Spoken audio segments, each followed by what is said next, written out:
we understand that there was a recording of Gillian on the day of the incident on the submarine, and as things were unfolding out there, she was questioning the decision making of the captain or whoever her superior was. Are you aware of that? Yes, I am. So it was not a recording. There was a witness that testified in the board of inquiry that is what she said, and asked the captain because as they were struggling to go out the hatch because waves was loving the water against the door and they were struggling to push open the door. So there was a witness that has testified to her asking the captain of the submarine, are we really going ahead with this? Okay. So you now have this report that was initially classified.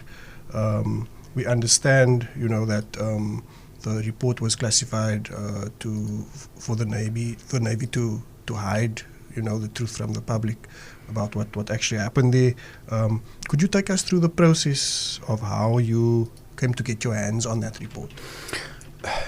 So the report, the Chief of the South African Navy initially at the memorial service indicated he would give a 3-4 month period for them to conduct the board, and the board to be given to the families, and he will make it public and he will provide full disclosure in terms of what happened.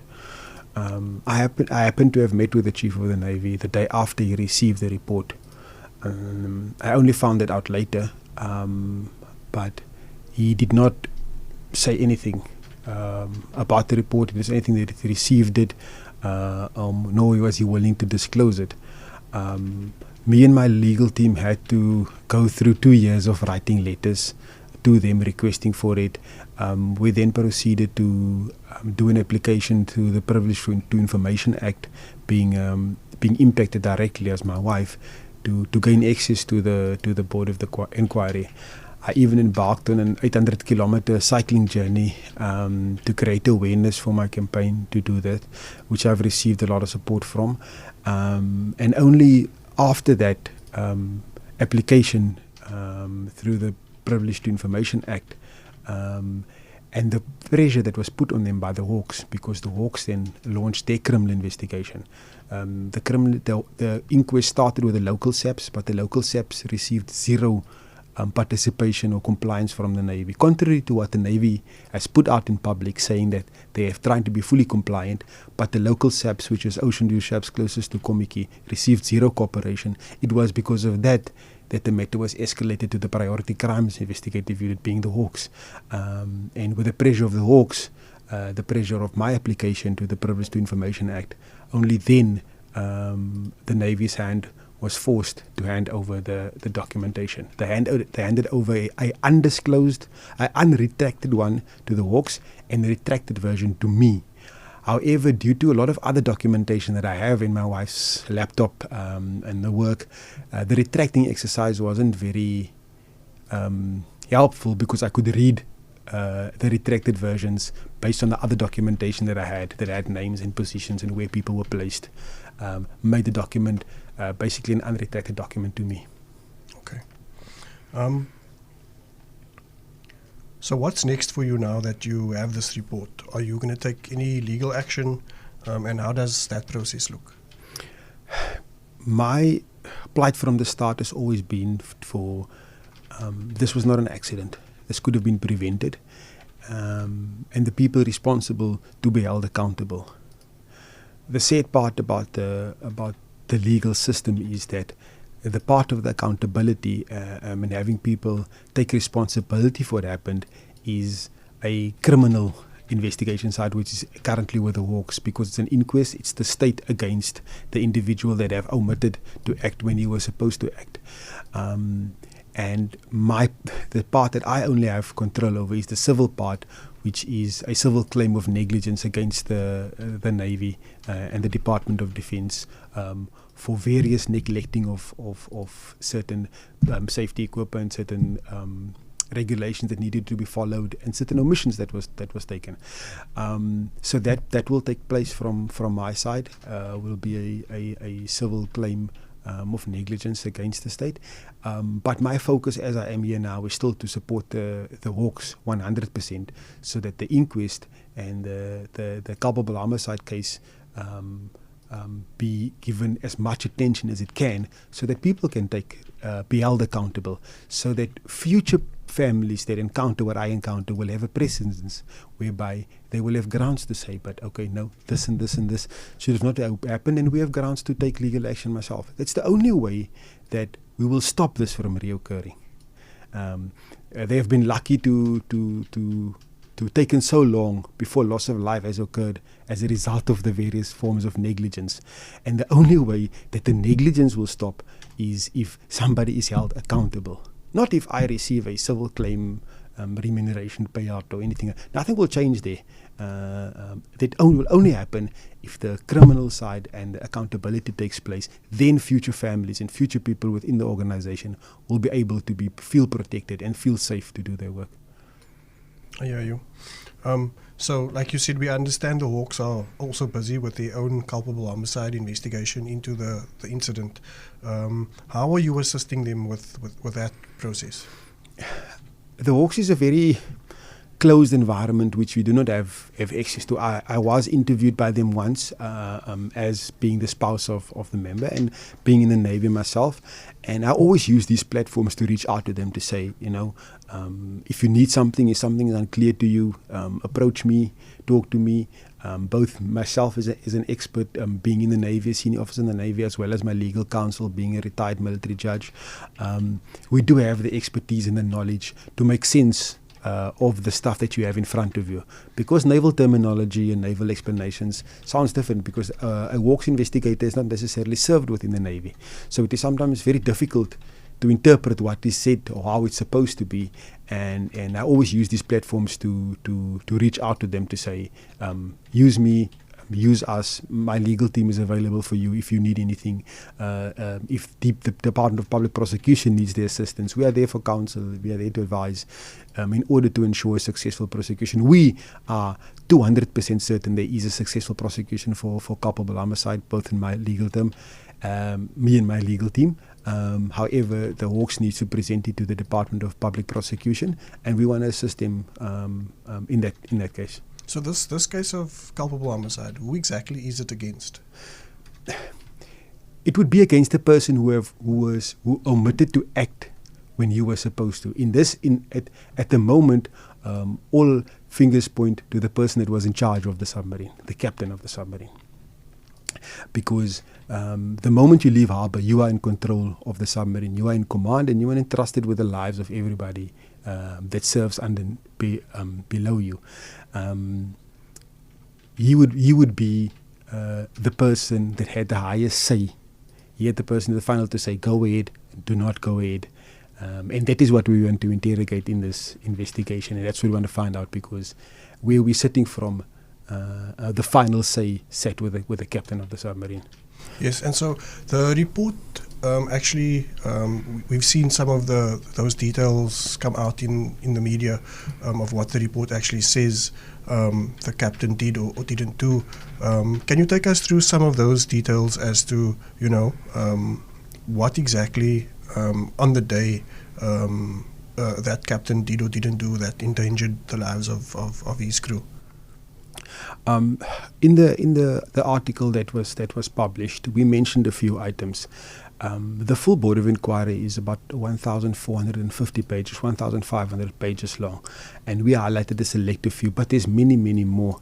And within those articles, we spoke specifically about the submarine was never cleared or authorized to do a vertical lift exercise in the first place. The submarine has just gone an extended maintenance period, and the only function which it was cleared for to sail is to do post-maintenance trials and not conducting any operation. So the mere fact that he has conducted this operation without having authority to conduct the operation, we want to know, where did you get it? Who was the people that told you to go ahead and do this? Because we have in black and white saying you may only sail for post-maintenance trials. That is the first thing, because if we start there, they should never even have started, never even have taken this place. The second thing was The South African Weather Service issued weather warnings the 19th, the 20th, the morning of the 20th, of severe weather conditions, bad seas around the Cape Point, Kommetjie area. And as a captain of a submarine or a captain of a plane, weather reports is your primary source of information in terms of where you were going. In naval terminology, the captain would always say he has a command aim and a command priority. Command aim would always be to do a particular thing, and the command priority would be safe navigation. And safe navigation is 100% dependent on the weather and the weather predictions. He then, for some or other reason, continued to have this exercise in swell waves that was above between 6 and 10 meters. In our Navy documentation, everything above 4 meters it gets considered as heavy seas and ice swells, and then you don't partake in exercises. If it's a life or death situation and you're busy with an operation, then you do it, but you don't partake in exercises, especially exercises that does not form part of any critical gain, because one of the two members that was supposed to be vertically lifted, as per the Board of Inquiry, was a seafarer, and the seafarer was just somebody that came to ride along. The other person was there for training. So why would you conduct an exercise like that just to bring somebody along to sail from Kommetjie to the waterfront and get back off again? So the reason for that doesn't make sense at all. It doesn't give us the sense of urgency that needed to take at that time, at that place. If you look at where they were very close to Hout Bay. So if you tell the helicopter, listen, just give us an hour, we're just going to sail around into Hout Bay, where we're protected by the bay and the water's calm, and then you conduct the same exercise there. Why are you out with surfers surf, where the seas is heavy, where you have heavy swells? It just didn't make sense to me, and it still doesn't make sense to the board, and that is what we are interrogating him, want him to be on the stand for and answer to. Then we come to the most important part of any work environment, and that's occupational health and safety, and that's the personal protective equipment. Their life jackets didn't inflate. And the sole purpose of a life jacket is to keep your head above water, whether you are conscious or unconscious. It takes control out of your hands. And if a life jacket does inflate, even if you want to turn yourself around, you're unable to, because its purpose is to keep your head above water. And two of the life jackets didn't inflate. My wife's life jacket didn't inflate. One of the other members' life jackets didn't inflate. And later in the Board of Inquiry, we realized that this life jacket hasn't been serviced in many years. And as a result of not being serviced and not being in date, it completely malfunctioned. So how do you allow your people that works underneath you to be wearing out of date personal protective equipment?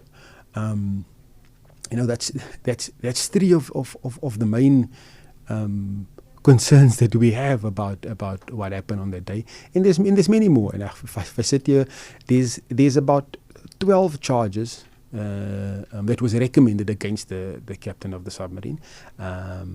And all 12 of them refer, as the word negligence in each line of 12 charges refers to that. So it is clear from that it was completely preventable, and it was not even supposed to have taken place on that day. Okay. There were two other Navy officers, Master Warrant Officer William Matipa and Warrant Officer Mokwapa Mojela, who also lost their lives during the incident.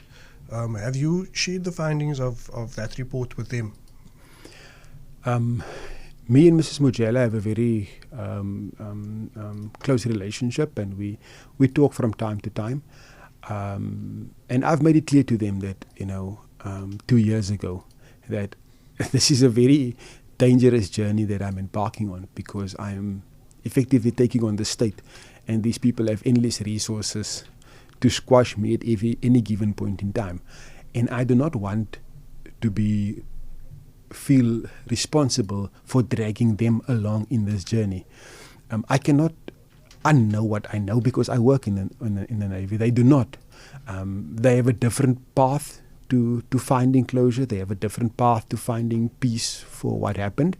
And I will allow them to go on this path. But this is the journey that I'm taking. And fortunately for them, I cannot be successful in this journey alone. By default, they will also be successful if I am. And I'm not doing it to be successful. I'm doing it because not doing anything was not an option. It was killing me from the inside, just trying to continue on existing. And I felt that it was something that I have to do and I had to do, and it will and is most likely the last thing that I will ever do for my wife, and I must do it proper and I must give it everything I can. I'm hoping that once they see and read this, they would come on board, and we can turn this into me alone. We can turn it into a collective. But I have done 90% of the hard work in terms of getting where we are now and getting the lawyers involved, and now getting ready to file. That is what we are busy with now, with the paperwork to file it, and I'll be more than happy to welcome them on board with open arms, because I was fortunately or unfortunately the one that sat with all the knowledge to be able to have taken on this task. Mm-hmm. Is there anything you would like to share with us related to how the SA Navy tried to hide the truth from the public about this incident? And what are your feelings about that? The Navy had 2 years to come forward and provide full disclosure, as they initially promised they would do. Knowing what I know now, after going through this 500 pages, in military terms, they teach you that you must be able to think like your opponent thinks, to be able to understand what their next move would be. I actually can't blame them for trying to hide it, for making attempts to sweep it under the carpet, because it's such blatant negligence that their hand was kind of forced to give a good attempt at sweeping it under the carpet, and hoping that myself would lose steam or would lose the financial resources or stuff to not be able to carry forward, and then just go on there, because it's damning to the organization as a whole, because it's an organization that is struggling with parliamentary inquiries into buying of luxury vehicles, and then you have a board of inquiry saying people were trying to pop out money out of their own pocket to fix certain things. So on one side you're buying luxury vehicles, and on top side, on the floor, you have your people popping up from there. Personally, my wife used my bakkie many times to go fetch food for the ship, because there was no vehicle to deliver the food to the ship, and she used my bakkie to say if I can go pick up some food. So it is damning for them for allowing the people on the ground who are supposed to be on the operational level, trying to execute, having to experience these things, but on the top side you are living this luxury and lavish lifestyle. So I actually don't blame them for trying to cover it up, because they had to. But I'm just happy that I was able to persist and see it through to the point where we are now. Mm-hmm. And then, just in terms of the civil action, do you have a time frame as to when you are actually going to be lodging that case against the Navy? Within the next 2 weeks is the time frame that we have set. Me and my legal team has set for ourselves, because it's drawing up of documentation that has to take place. So within the next 2 weeks coming, we're starting with that process, issuing our intent and then all the paperwork that follows. That is the time frame that we're sitting with. Okay. Thank you, Romero. I don't know if there's anything else that you would like to add? No, that's all. I would also just like once again play out to the Hawks to say, listen, I'm here. I sit with a wealth of knowledge and understanding of what's supposed to happen, as both me and my legal team. And my aim is still accountability and the people to be held responsible. And that is what I need the inquest for, and the investigation, the culpable homicide investigation. So I am here. Please use me and my legal team for whatever you need to.